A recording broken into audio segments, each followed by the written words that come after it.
Hey everyone, it's Ben Hardy here, and in today's video, we'll be reviewing the Toyota Tundra 1794 edition. Before we get in this video, I want to give a huge shout out and thank you to the Carl Malone Toyota here in Draper, Utah, for giving me some time with this Tundra. I'll include a link to their website in the description down below so you can check out what they have currently. I'll also include a link to my car buying guide. Let's get into it.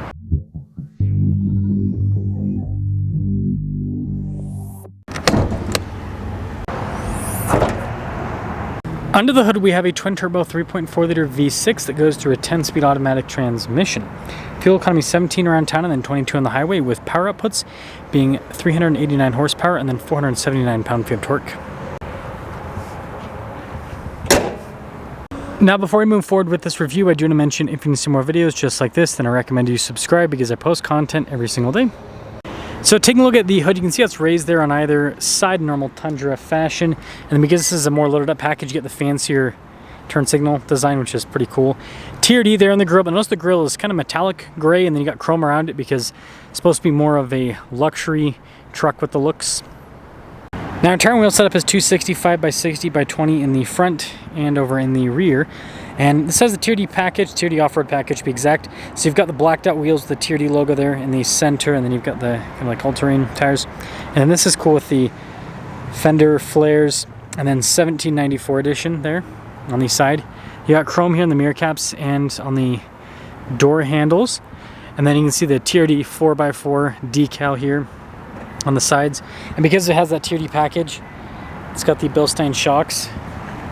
And then if we take a few steps back, I think this is a good looking truck.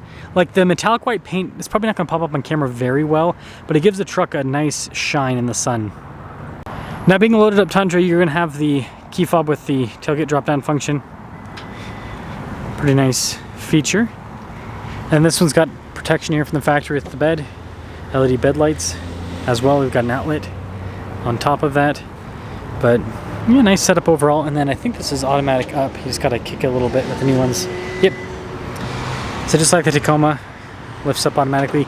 You got the three little tail lights there, which is pretty cool. More chrome here with the bumper. And then you have the little button there on the side to drop the tailgate too. That's the exterior. And this leads us inside. So really nice trim here up top. We got a sunshade here for the rear passengers. And then you can see more of that trim, wood trim too, which is cool. And then here are the seats, perforated all down the center. You got these cool floor mats that come with this package. And then because this is not a hybrid, you do get some storage underneath. And then we do have the cup holders here. We've got heated and ventilated seats. And then down at the bottom you can see with the USB ports and all of that. But yeah, good storage overall. And well, see you. Now this of course leads us up front. So again, you got all that nice trim that comes with the 1794. You can see all the window controls here.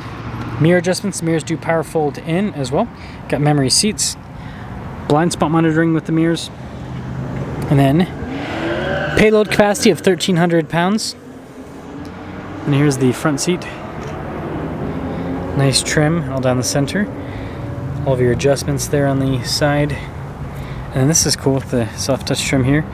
Steering wheel is power adjustable, and then you can see with the heated steering wheel function here. And then you do get fancy pedals with this TRD off-road package.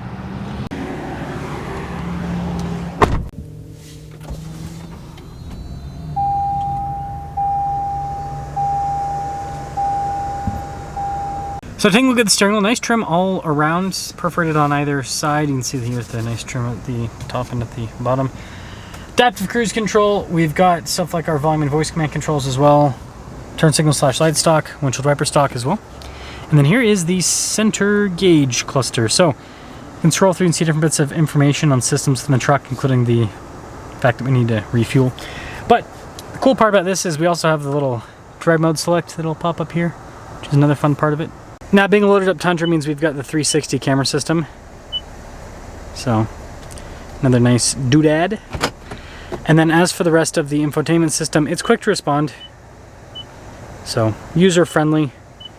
I would say it is a huge screen, kind of has that tablet plopped on look. And then you do get physical controls below it for the heated and ventilated seats, dual zone climate as well. And then you also got the trailer backup. It's for the camera system, stability control.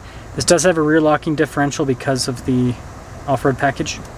And tailgate drop down. And you get the cool TRD shifter here with the parking brake setup behind it. And then your drive line select here with your 2-wheel high, 4-wheel low. And then you can see the drive mode select next to it with the tow haul mode, multi-terrain select, and your crawl control all built into one area. Some cup holders there with the wood trim. And then you got the pass-through window. You also have this little top piece of wood trim that has a little storage space. I like the center console setup overall, it's pretty solid. And then nice trim on the dash. We also have a heads-up display, by the way. Yeah, it goes all the way across. It says 1794 there. And then you got the glove box, which is also solid. Camera rear view mirror, and then we do have a power sliding rear window.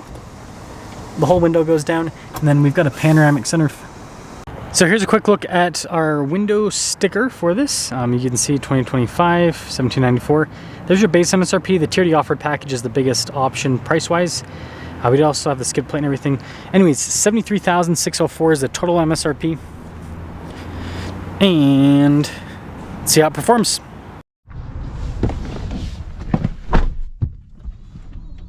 Well, Tundra 1794. Let us set off. And, you know, let's see if I can do a Tundra video without mentioning the engine. If you know, you know.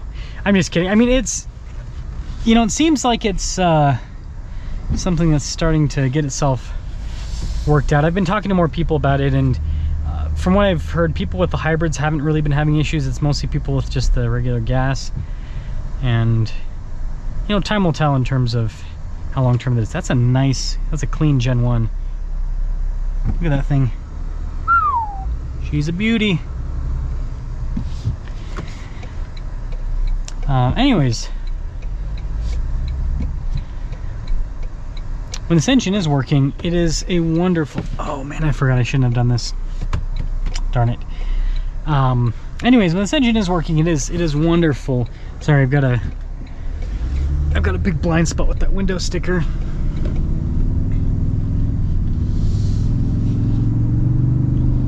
So much torque. It's just smooth. And see, that's the thing that I really like about Toyota's powertrains is they're not the most high performance, high strung in any of the segments they compete within, but they're always just buttery smooth, and they have enough power, right? Like if you get into a Ford Power Boost, it might feel a little bit peppier, but not as smooth. You know, Ram's new Hurricane, that one's pretty smooth because it's an inline 6, but still, I mean, on the low end, it's not quite as smooth as this one. This one's got a little bit more going for it, if you ask me. See how the suspension feels through here. Bump. Yeah, not too bad. I like Toyota's suspension too, because again, it's not like the sharpest handling, but it's comfy. And this is sharp enough, I'd say. The Bilstein shocks do make a difference. I've talked about this in prior reviews. If you haven't had an experience with Bilstein, their shocks are great. They firm things up quite a bit. So yeah, like some bumps can feel, you know, firmer. But the good thing is you get great handling. Great handling. I need to look up what these buildings are for. I just need to, I wonder, like, these parking lots are always empty. It's like, why do we have buildings that are just basically empty? What's the point? And I like the rumble, even though I'm sure some of the audio is piped in with the engine. It's okay. Piped in sound still sounds good. Yeah, for a V6, it's just very, very good. Oh, there you go, for lease. That's why.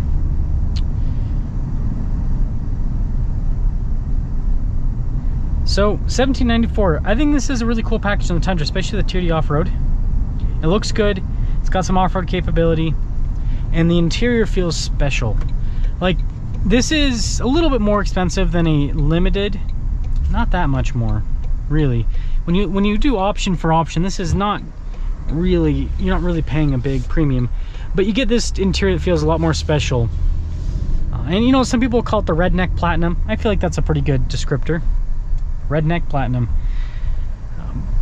But I don't know, I'm kind of sick of the all black interior theme. It's kind of getting boring, even though I have 3 cars and they all have black interiors.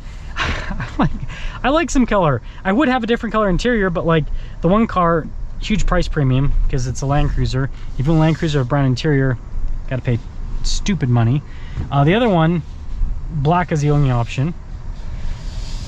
And then yeah, the other Land Cruiser I just bought, couldn't find one with a brown interior. So yeah, same thing, same.